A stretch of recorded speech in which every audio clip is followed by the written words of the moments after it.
Le Bureau national des statistiques de Chine affirme que l'économie du pays a démontré une bonne dynamique de reprise malgré les prix élevés de l'énergie et les perturbations causées par la pandémie. Les données économiques du mois de mai montrent une hausse de la production industrielle et un rebond de l'industrie manufacturière. La consommation, bien qu'encore faible, a également commencé à se redresser et l'investissement en actifs fixes a augmenté régulièrement, en particulier dans l'industrie de haute technologie.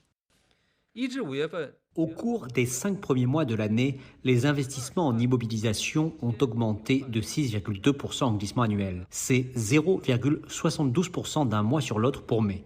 En ce qui concerne l'industrie de haute technologie, les investissements dans les domaines d'équipements médicaux, d'instruments de mesure et d'équipements électroniques et de télécommunications ont respectivement augmenté de 30,4% et de 29,3%.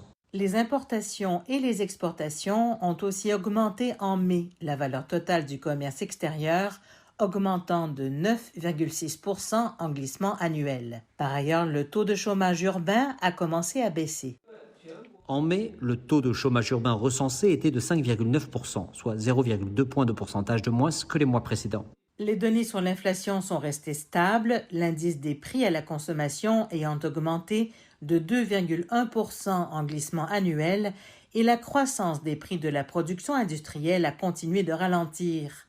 Tout cela est une bonne nouvelle pour la reprise économique de la Chine. Les responsables chinois affirment que la prochaine étape consiste à mieux mettre en œuvre les plans de relance pour faciliter la reprise de l'économie nationale et stabiliser les performances macroéconomiques.